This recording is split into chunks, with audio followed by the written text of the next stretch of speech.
Rissy here with another episode of Rissy's Room, and we are still in our spring reading series with the Audubon Naturalist Society. And today our book is Buzzing with Questions, The Inquisitive Mind of Charles Henry Turner. So we're going to find out all about this person, Charles Henry Turner. I've never heard of him, so I'm pretty excited to learn along with you. And this book was written by Janice N. Harrington and illustrated by Theodore Taylor III. All right, I'm already buzzing with questions. How about you? Are you buzzing with questions? Yes. Let's find out about the inquisitive mind of Charles Henry Turner. Buzzing with questions. The inquisitive mind of Charles Henry Turner. Questions that itched like mosquito bites.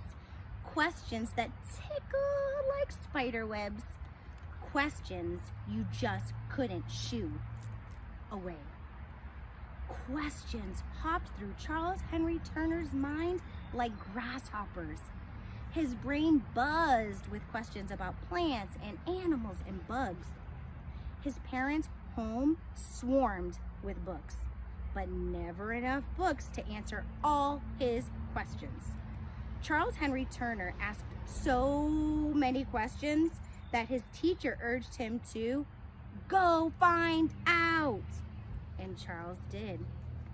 He read and studied and worked hard. And after he finished high school, he did what many people thought impossible. Even though he was a janitor's son, even though most colleges didn't accept African American students, even though it meant more hard work, Charles Henry Turner went to college. Look at that big building. Wow. Look at all the stairs. It's a lot of stairs. In his biology class, Charles met the magnetic young teacher, Clarence L. Herrick. Herrick's classes hummed with energy.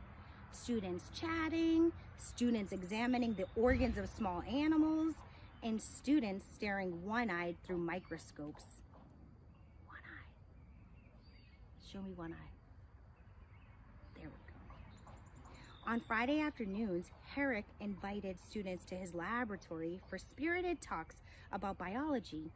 He spread tablecloths over the long laboratory tables and set out sweet cakes and cups of tea. But Herrick worried about inviting Charles Henry Turner. He worried that the other students wouldn't want to drink tea with his only brown-skinned student. To Herrick's delight, the other students wanted Charles to join them. They liked the shy, quiet student who always earned high grades, the hard-working Charles Henry Turner. Charles was indefatigable, classmates said. He spent hours peering through microscopes, planning experiments, gathering specimens, keeping records, drawing charts, and reading scientific papers in French and German. But whatever the language, he never stopped asking questions. One question led Charles to a small, 8-legged, 8-eyed, 2-fanged creature. What do you think it is? The spider! Yes, I thought so.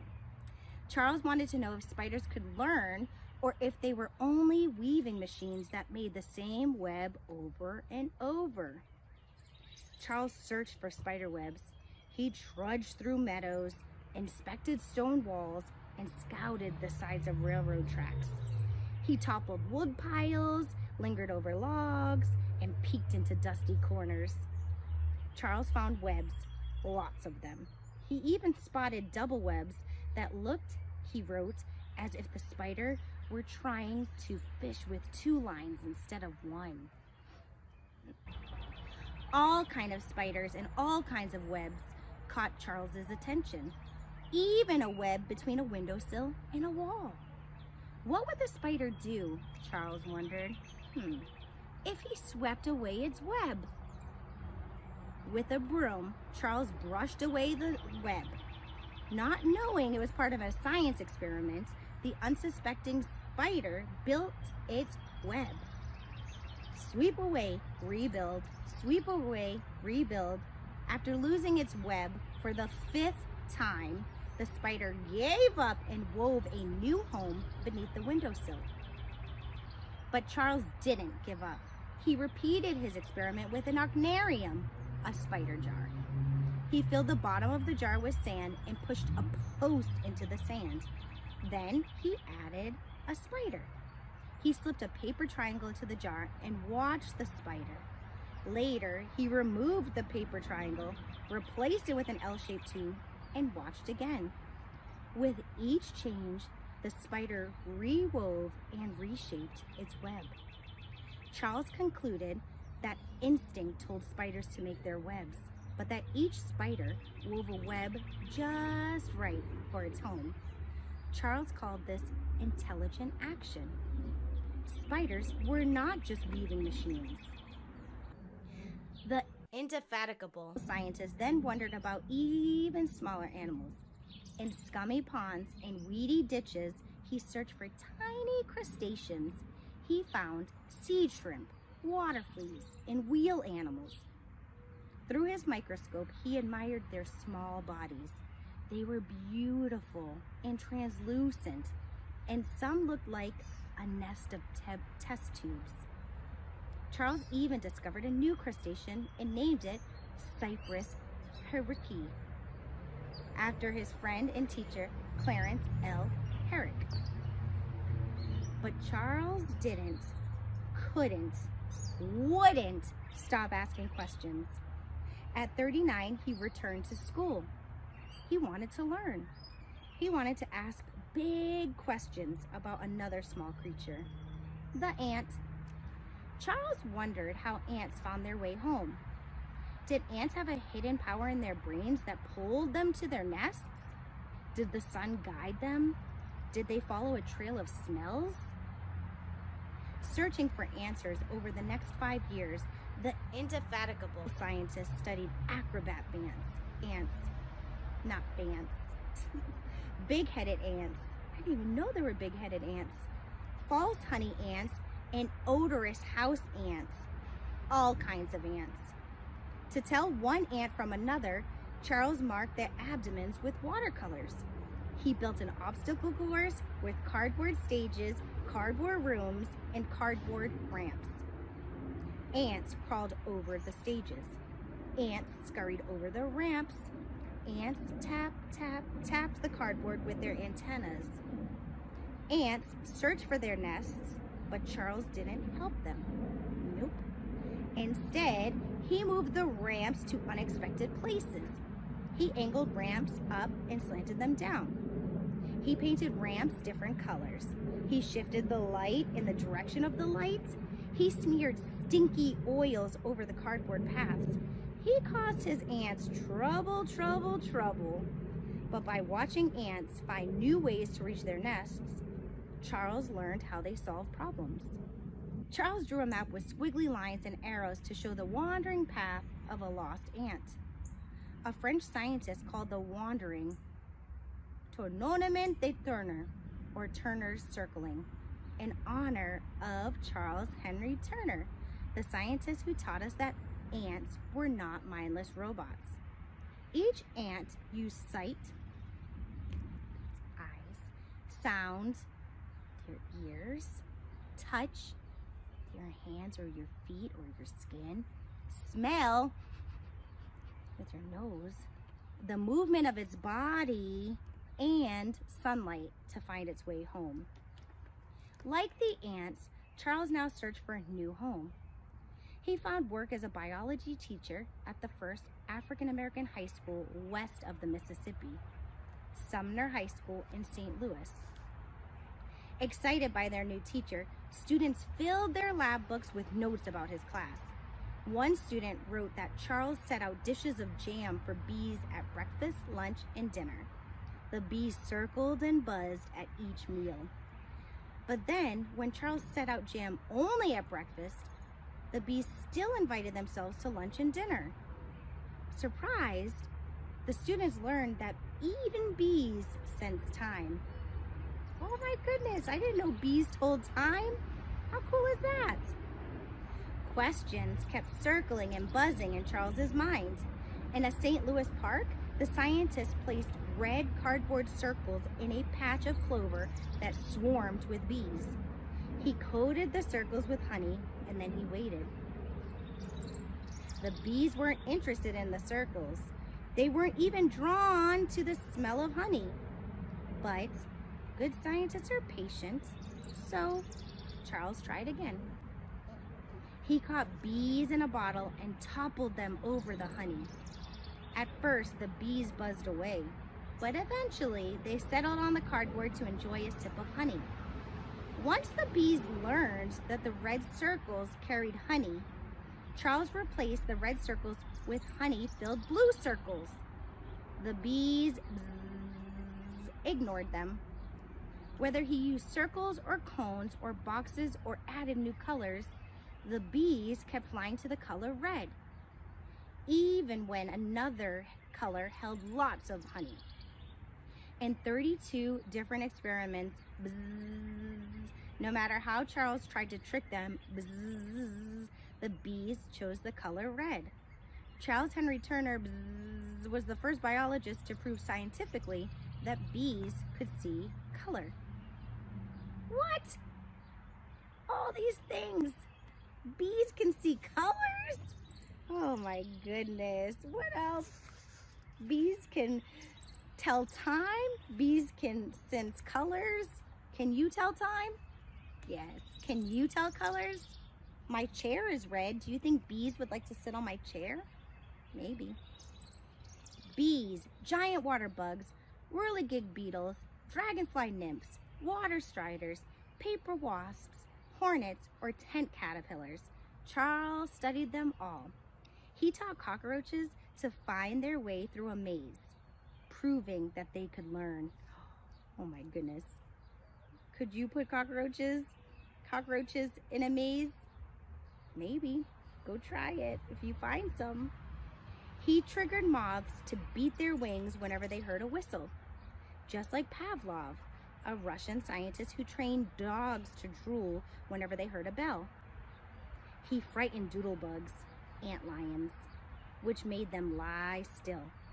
With a magnifying glass, he studied how they moved and trapped their food, how antlions grew, and everything else that antlions do. Charles learned so much that he became the world's first doodlebug expert. So cool. Patiently, he watched 1,000 caterpillars crawl slowly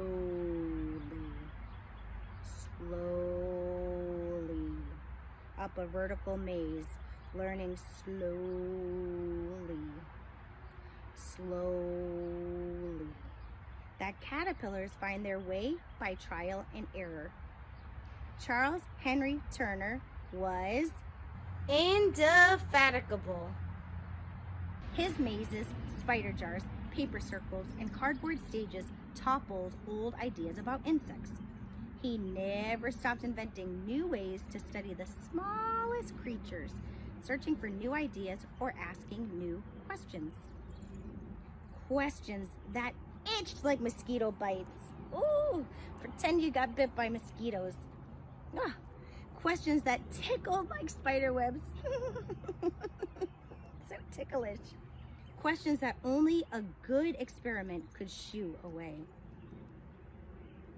As hardworking as the ants and bees he studied, Charles published over 50 scientific papers on everything from bird brains and the bathroom habits of cockroaches to blind crawfish and the growth of grape leaves.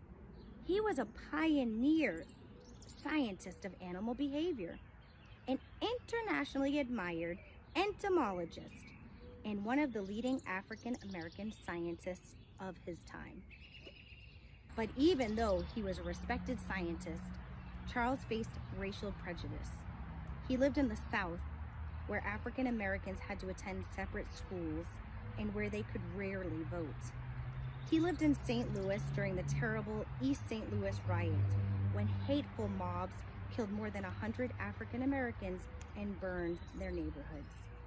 Yet despite this prejudice, Charles wove himself into his community.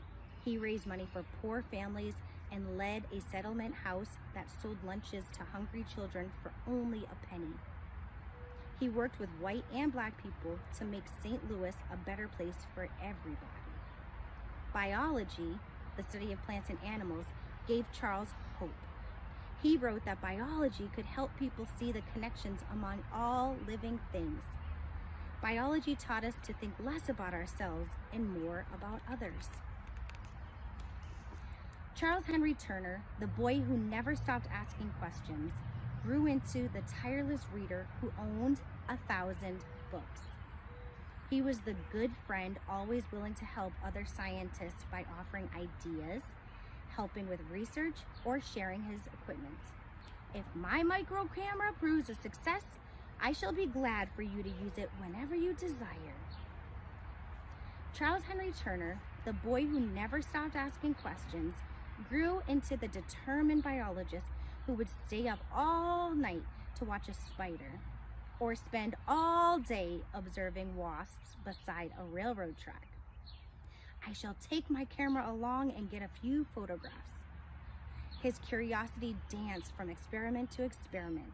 It moved in Turner's circles, Entonamente Turner, always exploring, always reaching to discover new ideas. Charles Henry Turner, the boy whose teacher urged him to go and find out, grew into a teacher himself, a devoted scholar who taught students to look closely, to find the webs that connect us all, and, just as he did, to fill the world with questions, questions, questions. Wow. Charles Henry Turner sure did have an inquisitive mind, and I encourage you to ask questions every day of your life. Because if Charles Henry Turner didn't ask those questions, then we wouldn't know that bees can tell color, right? Or that they could tell time. If he didn't ask questions, we wouldn't know that ants can find their home by using their sight, their smell, their hearing, touching, and by the sun. That's all because Charles Henry Turner asked questions. So I want you to ask questions every single day. Even if people say, stop asking questions, or why do you ask so many questions? You say, I ask questions so I know what's happening. You probably have a lot of questions now, like who is teaching us this activity? When are we learning this activity? Where are we learning this activity? Why are we learning this activity? How are we doing this activity? I don't have the answers, but I know who does, Gina. So Gina, here is the book, Buzzing with Questions, and I hope that you help answer the questions about the activity for all of these kids. Thank you, Reese. Buzzing with Questions. Perfect timing to read this book because I have a lot of cicadas visiting my backyard. Can you hear them? We are in the middle of summer here and it's 91 degrees, super hot, but bugs love the heat.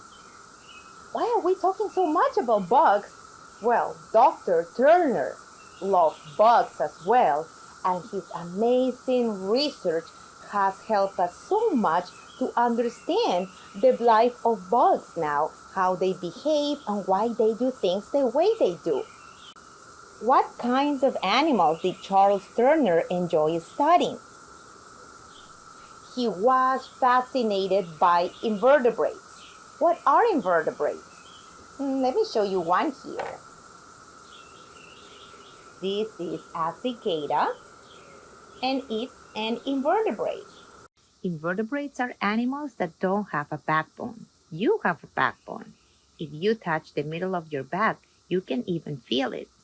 Some examples of invertebrates are spiders, bees, worms, and snails.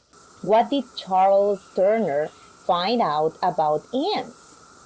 He found out that ants have intelligence. They use sight, sound, smell, touch, and they can use the movement of their body and the sunlight to find their way home. Why is the work of Charles Henry Turner so important for the natural world?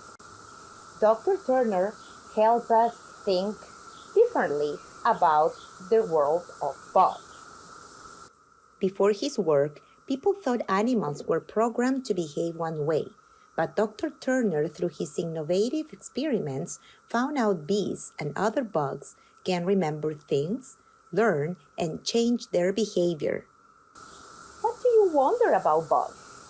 Is there any special bug that you would like to know more about?